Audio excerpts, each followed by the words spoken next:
चलो ठीक है।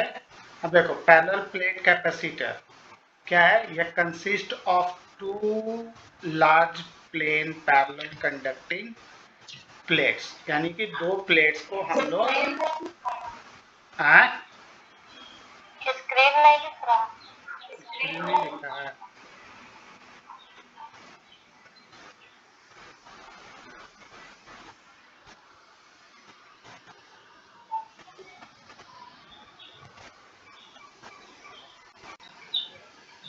अब दिख रहा है।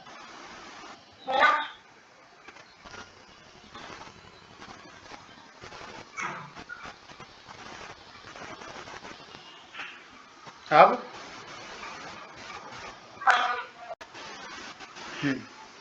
तो पैरेलल प्लेट कैपेसिटर जो है वो दो large plane parallel conducting plates को हम लोग ले लेते हैं और दोनों को एक दूसरे के पैरेलल डी लेंथ पर सेपरेट कर देते हैं, है ना।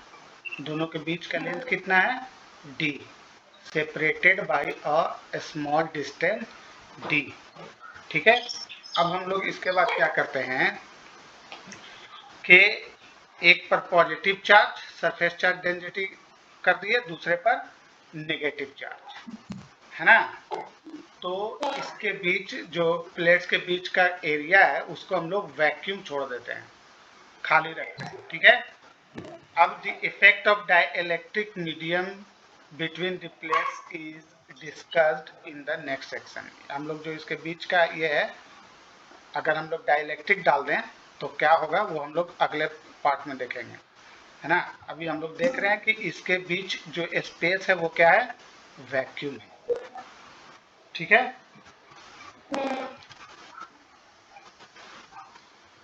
तो अब हम लोग पैरेलल प्लेट का जो सरफेस एरिया है उसको हम लोग कंसिडर कर लिया ए, डिस्टेंस ऑफ सेपरेशन तो डी हम लोग को मालूम है। दोनों प्लेट पर एक पर चार्ज क्यू रख दिया, दूसरे पर चार्ज माइनस क्यू रख दिया। ठीक है।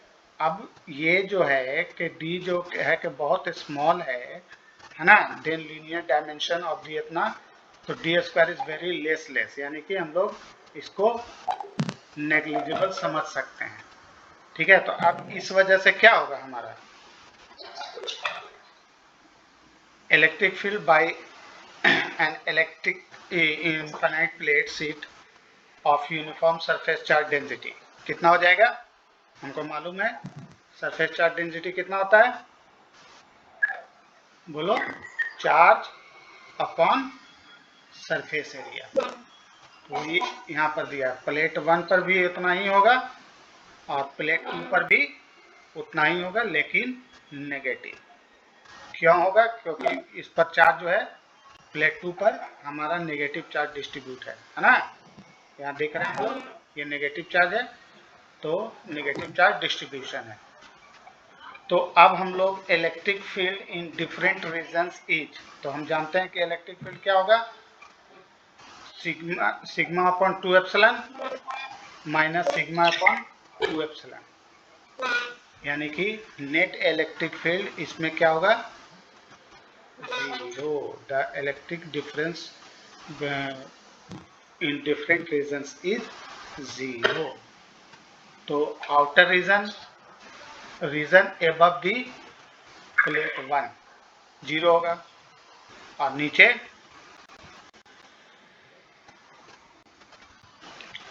भी जीरो होगा क्योंकि प्लस माइनस माइनस।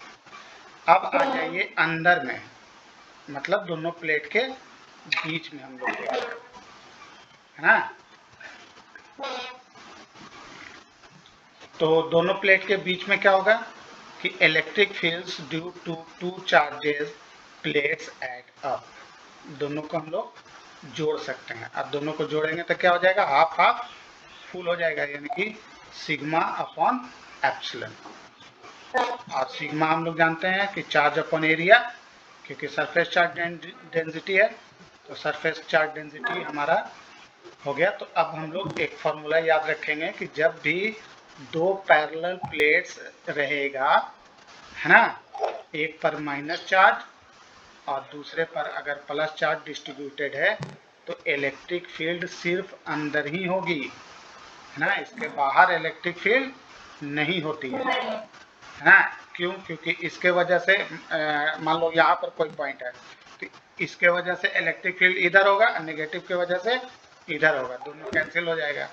यहाँ भी वही होगा, इसके वजह से इधर होगा और नेगेटिव के वजह से इधर होगा, दोनों कैंसिल हो जा रहा है।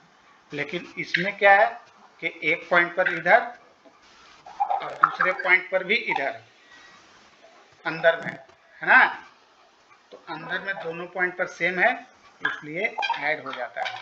तो वो ऐड होकर क्या फॉर्मूला रहेगा, E equal to Q by epsilon area, है ना। तो ये हो गया electric field between two parallel plates having opposite charge.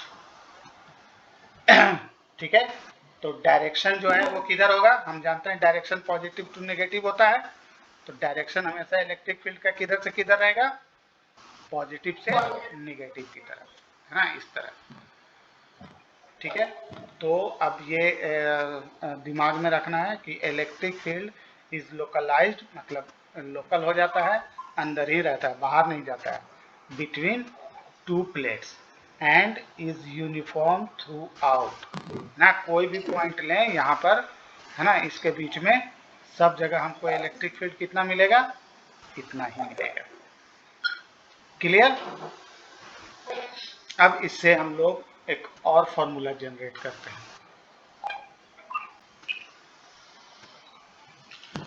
अब हमको मालूम है कि पोटेंशियल क्या होता है इलेक्ट्रिक फील्ड के वजह से। Potential difference is simply an electric field times the distance between the plates. हमारा V equal to actually E equal to V upon D होता है, तो D इक्वल टू क्या हो जाएगा, V equal to D into E। तो अब हमारा फॉर्मूला हो गया पोटेंशियल डिफरेंस, ये V को हम लोग पोटेंशियल डिफरेंस कहते हैं। तो सेकेंड याद रखना है कि पोटेंशियल डिफरेंस इलेक्ट्रिक फील्ड के अंदर कितना होगा, 1 by epsilon Q D upon A, where D is the distance of separation and A is the surface area of plate। अब आते हैं कैपेसिटर। तो हम जानते हैं कि कैपेसिटर इक्वल टू क्या होता है, capacitance equal to Q upon V. अब इस V की वैल्यू को यहाँ पुट कर दो, तो ये फॉर्मूला हमारा जनरेट हो गया।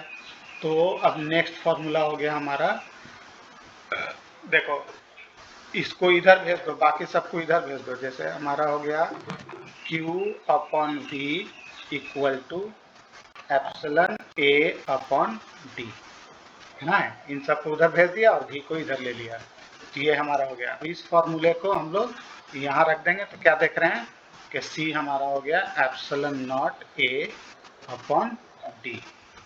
तो अब ये मेरा एक फॉर्मूला बन गया कि capacitance of parallel plate capacitor is this. तो तीन फॉर्मूला हो गया। पहला कौन, इलेक्ट्रिक फील्ड बिटवीन, कितना होगा electric field, sigma upon epsilon. Sigma को हम लोग लिख सकते हैं चार्ज अपॉन एप्सिलॉन ए, दो फार्मूला। फिर V equal to E D, है ना। अब ई डी के वजह से 1 upon epsilon Q D upon A, ये एक फार्मूला हो गया, दो फार्मूला हो गया हमारा। और तीसरा capacitance C equal to Q upon B और इसका एप्सिलॉन ए अपॉन डी। तो हम क्या देख रहे हैं कि कैपेसिटर जो है वो इंडिपेंडेंट ऑफ चार्ज होता है। कैपेसिटेंस क्या होता है, इंडिपेंडेंट ऑफ चार्ज। ठीक है, तो हमारा ये तीन फॉर्मूला अब यहाँ से याद रखने का। कैपेसिटर का ये यूनिट हमारा माइक्रोफैराड होता है ना। अब हम लोग ये देख रहे हैं कि सिर्फ ये एरिया और डिस्टेंस ऑफ सेपरेशन पर डिपेंड है, यानी कि हम कह सकते हैं कि capacitor is directly proportional to surface area, है ना, और capacitor is inversely proportional to separation distance between them ना। इसका मतलब कि डिस्टेंस अगर बढ़ाएंगे दोनों प्लेट का तो कैपेसिटेंस क्या होगा, घटेगा, है ना, और डिस्टेंस अगर क्लोज लाएंगे, नजदीक करेंगे तो कैपेसिटेंस बढ़ेगा। ठीक है, और पहले का मतलब क्या है, एरिया, कि अगर हम बड़ा प्लेट लेंगे तो कैपेसिटेंस बढ़ेगा, छोटा प्लेट लेंगे तो कैपेसिटेंस घटेगा, है ना। इसका कहने का यही मतलब होता है। और ये इंडिपेंडेंट ऑफ चार्ज, क्योंकि चार्ज से कोई मतलब नहीं है, तो charge C is independent of charge, C is independent of charge. ठीक है, अब ये किसी 1 mm के लिए ले रहा है ना, एरिया 1 मीटर स्क्वायर ले लिए और सेपरेशन d मिलीमीटर ले लिए, तो हमारा C क्या होगा, एप्सिलॉन का वैल्यू होता है 8.05 P 8.85 इंटू 10⁻⁻12। ये सब याद रखने का, हाँ, ये सब वैल्यू याद रखने का, ऑब्जेक्टिव में पूछता है, डायरेक्ट वैल्यू नहीं दे देगा ना, तो वैल्यू देगा तो उसको याद रखने का। तो ये हमारा हो गया इतना फेराड। हम लोग जनरली माइक्रो फेराड में लिखते हैं, माइक्रो मतलब 10⁻⁻6, है ना।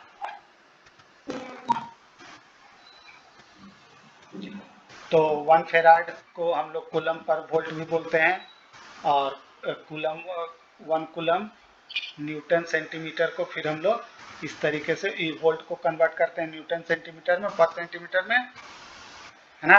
तो इसको हम लोग क्या नाम है, सीधा करेंगे तो ये भी होता है फॉर्मूला। ठीक है, ये सब याद रखने का कि 1 farad equal to this this this this. ठीक है, अगर हमको एरिया निकालना होगा तो इसी फॉर्मूले को चेंज कर दो, एरिया निकालना होगा तो डी को इधर भेज देंगे, डी सी अपॉन एप्सिलॉन, है ना।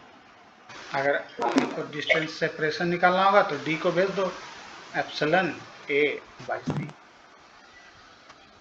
ठीक है, अब देखते हैं कि कैपेसिटर, अभी तो वैक्यूम था, है ना, अब वैक्यूम के बदले हम लोग क्या करेंगे, उसके अंदर डाई इलेक्ट्रिक्स भर देंगे, तो इसको बोलते हैं effect of dielectric on capacitance. क्या असर होता है किसका, डाई इलेक्ट्रिक का। डाई इलेक्ट्रिक हम लोग समझ गए, वैसा मटेरियल जिसके पास चार्ज कैरिंग एलिमेंट नहीं होता है ना।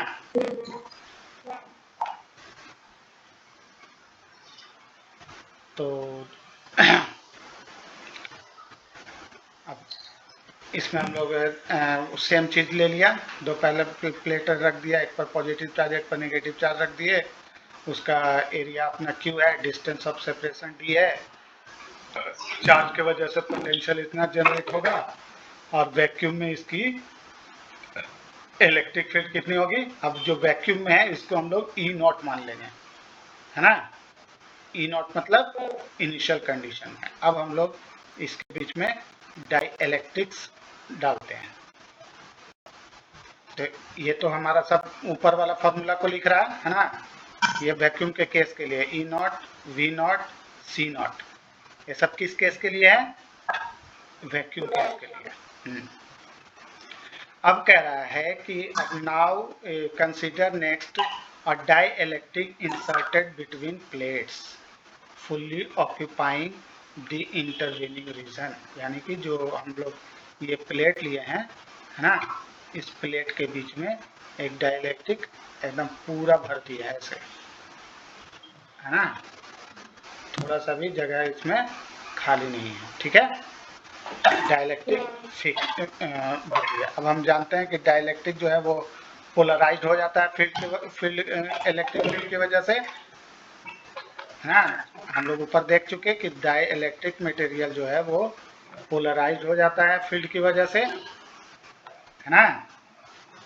तो इसका जो इफेक्ट है वो effect equivalent to 2 charge sheets, with surface charge density sigma P and minus sigma P. याद है ना वो वाला डाइलेक्ट्रिक डाल के बताते हैं, इधर माइनस डेल्टा पी, इधर डेल्टा पी। ठीक है,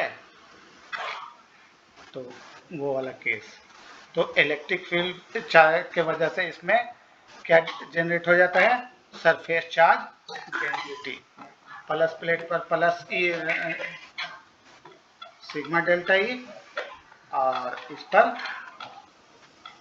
माइनस सिग्मा पी। अब इलेक्ट्रिक फील्ड इन डाइलेक्ट्रिक, आवाज सही मिल रहा है? आए? हाँ वही तो हम सुन रहे। अब सही हो रहा है?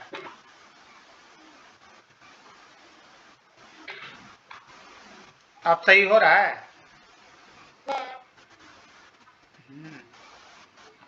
तो अब electric field in dielectric then correspond to the case when the net surface charge density on the plate is कितना, प्लस माइनस सिग्मा पी।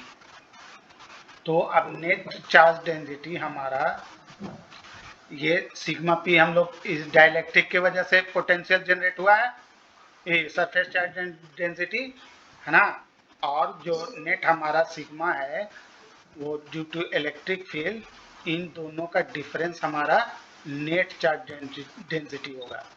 किस पर, when the net charge surface charge density on the plates is, जो अपना इसका है और जो dielectrics का है उसको माइनस कर दो, तो डाइलेक्ट्रिक के वजह से जो माइनस डेवलप होगा उसको माइनस कर देंगे, तो हमारा हो जाएगा सिग्मा माइनस सिग्मा पी। अब ये हो गया हमारा टोटल सरफेस चार्ज डेंसिटी। अब E इक्वल टू हमारा होता है सिग्मा अपॉन एप्सिलॉन नॉट। अब यहाँ हमारा सिग्मा हो गया सिग्मा माइनस सिग्मा पी। हाँ, अब इसके वजह से ई डी, अब सेम, अब हर जगह सिग्मा की जगह पर क्या रखेंगे, सिग्मा माइनस सिग्मा पी।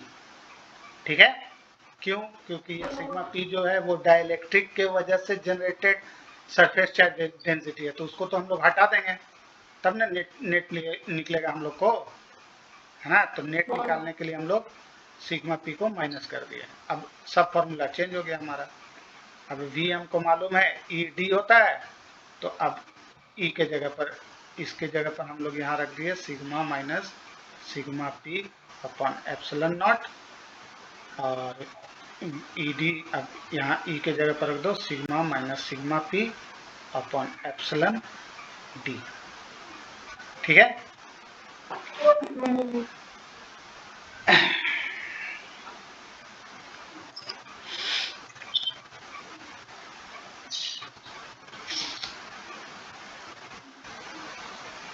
अब कह रहा है कि फॉर लीनियर डाइलेक्ट्रिक्स, तो लीनियर डाइलेक्ट्रिक्स के लिए हम डेल्टा पी क्या आ जाएगा, delta P proportional to epsilon naught, क्योंकि वो शुरू के लिए है ना, दैट इज टू सिग्मा। तो sigma minus sigma P is proportional to sigma. तो हम लोग अब इसको एक कांस्टेंट के फॉर्म में ई कर डाइलेक्ट्रिक कांस्टेंट जिसको बोलते हैं, है ना। तो अब सिग्मा माइनस सिग्मा पी को हम लोग लिख दिया सिग्मा अपॉन के। ऐसा क्यों ले रहे हैं, क्योंकि हमने अब ले लिया एक मीडियम लीनियर डाइलेक्ट्रिक्स, है ना। तो लीनियर डाइलेक्ट्रिक्स के लिए हमने सिग्मा पी को किसके प्रोपोर्शनल रहेगा, जो इनिशियल वैक्यूम वाला केस है उसमें, क्योंकि वैक्यूम के ही केस में ना पोटेंशियल डाइलेक्ट्रिक की वजह से पोलराइज्ड हुआ था, तो ये उस केस की बात कर रहा है। तो अब इसको हम लोग सिग्मा अपॉन के ले लिया, के is a characteristics of dielectric. तो अब केस 1, के हमेशा ग्रेटर देन 1 होना चाहिए। अगर ये 1 होगा तो हमारा फॉर्मूला चेंज हो गया। अब इसकी जगह पर हम इस फॉर्मूले में इतना रख देंगे, है ना। तो v हमारा कितना हो जाएगा, सिग्मा डी अपॉन एप्सिलॉन के। अब सिग्मा हमको मालूम है चार्ज अपॉन एरिया, तो चार्ज अपॉन एरिया रख दो।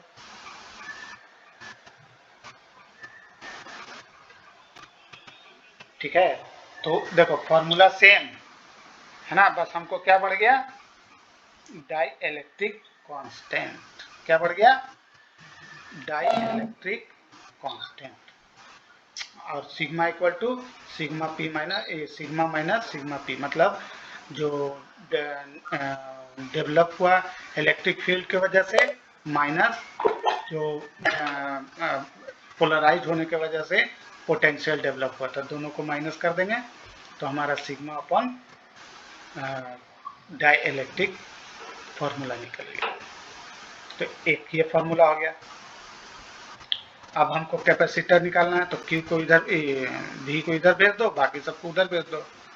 तो अब हम क्या देख रहे हैं कि C equal to Q by V equal to कितना हो गया, एप्सिलॉन के ए अपॉन टी। ठीक है, दिख रहा। अब अगर हम लोग सिग्मा के को अगर हम इसका नाम दे दें प्रिमिटिविटी कांस्टेंट, क्या बोलते हैं इसको, प्रिमिटिविटी कांस्टेंट बोलते हैं, है ना। तो प्रिमिटिविटी ऑफ मीडियम, और इसको अगर हम लोग सिग्मा से जो डिनोट करें तो सिग्मा बराबर हमारा हो जाए epsilon equal to epsilon naught K. Epsilon naught के मतलब एब्सोल्यूट कंडीशन में ये वैल्यू है ना, किसी भी ये वैक्यूम में, और ये कोई डाइलेक्ट्रिक्स डालने के बाद, है ना, वैक्यूम में अगर कोई हम डाइलेक्ट्रिक डाल दिए तो उसकी प्रिमिटिविटी कितनी हो जाएगी, सिग्मा टाइम्स के टाइम्स सिग्मा, कितनी हो जाएगी, के टाइम्स सिग्मा। ये किस केस में था, प्रिमिटिविटी इन वैक्यूम, प्रिमिटिविटी इन वैक्यूम, या ऑफ वैक्यूम कर दो, ऑफ वैक्यूम जब खाली था तब।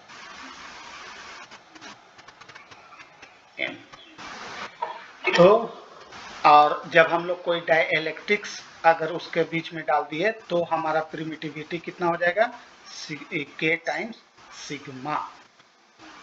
ठीक है, वैक्यूम के लिए के 1 हो जाता है, तो वैक्यूम के लिए अगर के 1 हो जाता है, क्योंकि कोई डाइलेक्ट्रिक्स वैक्यूम के केस में होता ही नहीं है, तो वो 1 हो जाएगा, है ना। और अगर डाइलेक्ट्रिक डाल देंगे तो के की वैल्यू क्या हो जाएगी, ग्रेटर देन 1 हो जाएगी। ठीक है, तो याद रखने का कि अगर हम लोग डाइलेक्ट्रिक डालते हैं तो प्रिमिटिविटी हमारा के जो डाइलेक्ट्रिक वैल्यू है वो इनटू एप्सिलॉन नॉट रहेगा। ठीक है,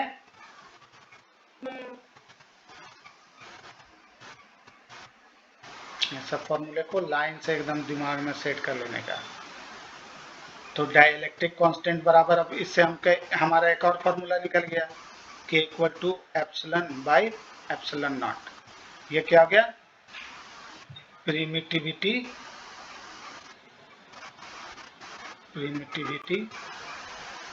ऑफ मीडियम,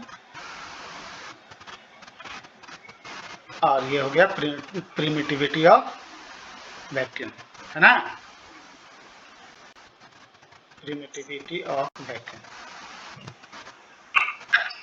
ठीक है, ये एक फॉर्मूला बन गया के इक्वल टू, इसका नाम है डाइलेक्ट्रिक कांस्टेंट। इसका नाम क्या है, डाइलेक्ट्रिक। एकदम तुम लोग को ना ये फॉर्मूले बेस्ड ही सवाल रहता है ना, कंपटीशन में भी तुम लोगों के लिए उतना वो खतरनाक वाला नहीं, जो जेई वालों के लिए रहता है वो टफ, बस एक एक फॉर्मूला एकदम दिमाग में रखने का।